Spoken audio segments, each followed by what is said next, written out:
Louella Parsons era periodista y trabajaba para William Randolph Hearst, el magnate de los medios. Tenía un estilo cruel y sarcástico que hacía triunfar o caer a cualquier figura. El miedo que provocaba, las delaciones a cambio de su silencio, las extorsiones y el día que apareció una competidora de su nivel. Si quieres conocer su historia, continúa viendo este video.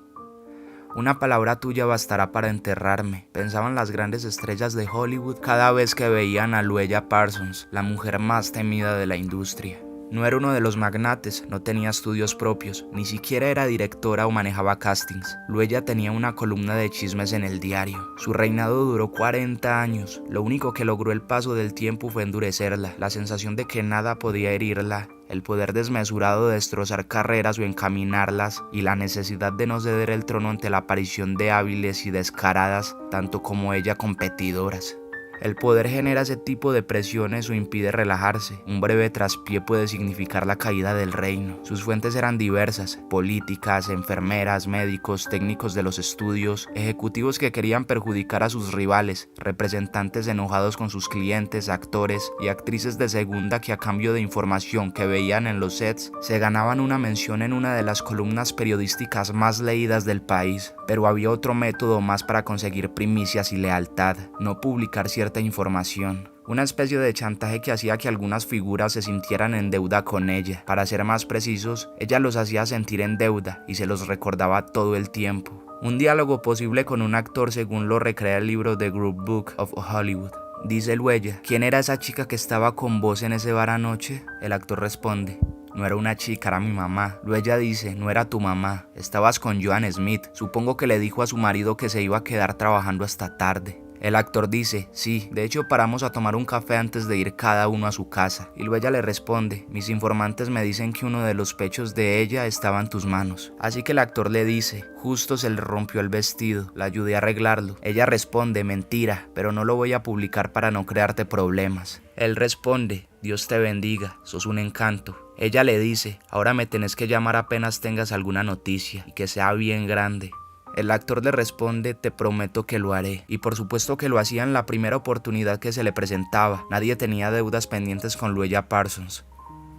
Louella nació en Illinois el 6 de agosto de 1881. Desde chica le gustó escribir. Se dedicó un tiempo a la docencia hasta que se casó. El matrimonio se instaló en Iowa y allí vivieron durante muchos años. Tuvieron una hija. Tras el divorcio ella se mudó a Chicago. Allí en 1914 empezó a trabajar como crítica cinematográfica en un diario. A los pocos años, William Randolph Hearst compró el diario y ella fue despedida. Las noticias de cine no parecían entusiasmar a los lectores, pero tiempo después fue recontratada en otro de los múltiples medios que poseía Hearst. Se ganó de nuevo la atención de Hearst a través de un ardid. Cada vez que podía escribir elogios hacia Marion Davies, la corista novia del magnate, que este trataba de convertir en estrella, por lo que era denostada por periodistas y colegas. Sin embargo, el gran salto se lo atribuyen a un oscuro episodio que nunca pudo ser resuelto y que produjo innumerables leyendas. Una tarde de 1924, Hearst, Marion Davies y otras celebridades salieron a navegar. En el barco estaba Charles Chaplin y también Thomas Ince, un director de cine. Ince no volvió a tierra con vida. La versión que circuló indicaba que el magnate descubrió a su novia y a Chaplin teniendo un affaire. Cegado por los celos, disparó contra él, pero en la oscuridad de la noche confundió a Ince con Chaplin.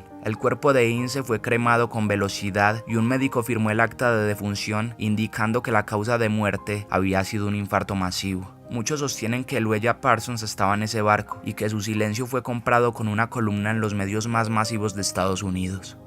Su columna de chismes fue sindicada, es decir que se reproducía cada día en cientos de diarios alrededor de Estados Unidos y del mundo. Con tal difusión su influencia empezó a crecer. Llegó a tener más de 70 millones de lectores. El primer gran chisme de Louella fue el divorcio entre Douglas Fairbanks y Mary Pickford, el matrimonio más adorado de su país. Luego de ver los cientos de separaciones, amores clandestinos, triángulos amorosos, embarazos no deseados y adicciones varias. Su mayor satisfacción era cuando la noticia salía de su columna y ocupaba la tapa de los diarios, y lo consiguió varias veces. Una de ellas fue con Ingrid Bergman. Louella contó que la actriz, amada por el público y con una imagen angelical, había engañado a su marido neurólogo y estaba embarazada de Roberto Rossellini. La carrera de Bergman se vio profundamente afectada por esta noticia y durante años fue señalada como adúltera. Su estilo era trabajado, jugaba con el humor y el sarcasmo, muchas veces ni nombraba a los protagonistas de sus chismes, pero daba tantas pistas y señales que nadie podía dejar de identificarlos, o producía un efecto todavía más útil para ella. Esas pistas podían identificar simultáneamente a 3 o 4 actrices y la amenaza y sus ventajas era más amplia. Sabía de qué manera escandalizar a la sociedad. Fue una de las responsables, por ejemplo, de la caída definitiva de Frances Farmer al describir minuciosamente durante varias semanas algunos aspectos y consecuencias de su alcoholismo. Atacó a Lupe Vélez durante meses y cuando la actriz se suicidó, escribió un impúdico artículo describiendo sus últimos momentos. Algunas actrices logró que las despidieran tras llamar a los jefes de los estudios que nunca la contrariaban. Se vanagloriaba de su impiedad. Un episodio legendario que se lo han atribuido a varios actores, Alguien o Joseph Cotten, Orson Welles, Clark Gable, Spencer Tracy. De ellos, muy enojado por algo que ella publicó, expresó a viva voz: "I'm kicking her ass", una expresión cuyo sentido en castellano sería el de voy a matarla, pero cuya traducción literal es le voy a patear el culo. Y muchos dicen, atribuyéndoselo a distintos hombres, que en una fiesta esta celebridad se cruzó con Louella Parsons y el hombre sin saludarla le pegó una patada en su cola. Ella inventó el género tal como se lo conoce hoy. El escritor español Andrés Barba escribió: en ella se mezclan lo chismoso, el juicio inclemente, la maledicencia, algo de sadismo, sarcasmo e impunidad. Disfrutaba de su poder y de su capacidad de daño. Ella encumbraba películas, bajaba de cartel obras de teatro, consagraba a desconocidos o hundía definitivamente a estrellas. Cuando ella era la reina de los chimentos, le apareció una competidora. Para colmo era alguien de quien ella había hablado bien muchas veces en sus textos, Hedda Hopper, una actriz que nunca había podido dar el gran salto, nunca pasó de papeles menores, hasta que el estudio que la tenía contratada no le renovó el contrato. Su mayor éxito en la profesión había sido salir en las columnas de Louella, pero no se debía a sus méritos, sino que se trataba de una contraprestación. Hedda aportaba información, Louella brindaba elogios gratuitos. Al quedar sin trabajo, Hedda se dio cuenta de que varias décadas en el mundo del cine le habían dado amplio conocimiento del ambiente y sus secretos, y que eso lo podía usufructuar. Empezó a escribir en el Diario de Los Ángeles, competidor al de Louella. Tenía 53 años y nada de tiempo para perder. Muy rápidamente se ganó su lugar. Lo suyo era el desparpajo y el impacto. Si Louella solía jugar al misterio y a la elegancia, al insulto solapado disfrazado de elogio, Hedda era lo contrario. Era bombástica, torrencial y siempre nombraba al que sería atacado. Las dos divas de los chimentos entablaron una pelea feroz. Hedda había conseguido su objetivo, eligió muy bien a su enemiga. Si una atacaba a un actor, la otra lo defendía. No encontraban punto en común y cada una jugaba a ser más virulenta que la otra. En medio de esa guerra, los personajes de Hollywood sufrían porque en medio de ese tiroteo desbocado cualquiera podía caer. El enfrentamiento las benefició a ambas. Las leían millones de personas, las hizo más conocidas y poderosas. Hedda Hopper pasó de estar desempleada en pocos años, comprarse una fastuosa mansión a la que bautizó como la casa que construyó el miedo. A Hedda la contrataron a instancias de algunos popes de los estudios. Creyeron que de esa manera neutralizarían a Louella. La jugada le salió mal, solo consiguieron crear otro monstruo y activar a Louella Parsons, que al encontrar una rival, alguien que le podía hacer sombra, volvió a aparecer la de sus comienzos. Louella defendía lo que hacía, afirmando que solo mostraba el lado humano de las estrellas, que de esa manera demostraba que eran personas iguales que los que iban al cine cada semana. El descubrimiento de Louella Parsons es tan simple como demoníaco. La intimidad, lo más secreto de lo secreto, lo vergonzoso, hace que la cotidianeidad de las vidas ordinarias adquiera puntualmente relevancia, escribió Truman Capote. Pero el papel de Parsons y también de Hopper es más complejo e influyente de lo que parece. No solo compartían secretos e intimidades de la farándula, el daño que producía no solo se reducía a la persona aludida por ella, lo que Louella hacía era bajar línea de manera permanente. Así favoreció la instalación de la homofobia, haciendo salir del closet a muchos actores, o lo que es peor, obligándolos a casarse con una mujer como pantalla. Instó el nacionalismo exacerbado, o fue una de las grandes cazadoras de brujas durante el macartismo, utilizando sus notas para denunciar infiltraciones comunistas en cada rincón de Hollywood. Ella, la chismosa, era la gran censora, la gran moralista de la historia. Louella vestía con mucha elegancia, con un sombrero pequeño ladeado, maquillaje abundante y la mirada maligna.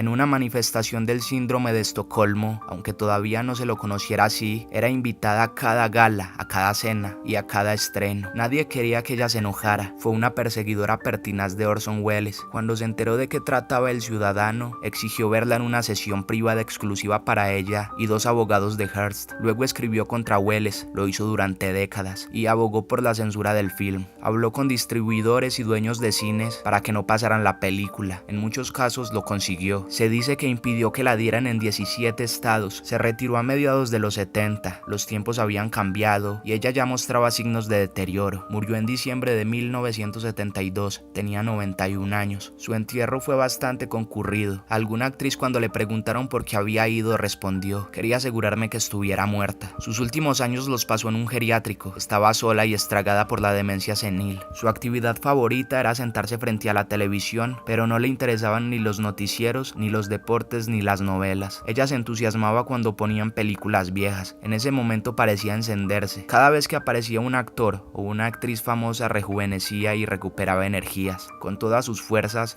que segundos antes cualquiera hubiera jurado que la habían abandonado hacía años, le gritaba a la pantalla. Insultaba a las estrellas de turno, a la vieja gloria de Hollywood, y casi quedándose sin voz, la amenazaba con revelar con quién se había acostado.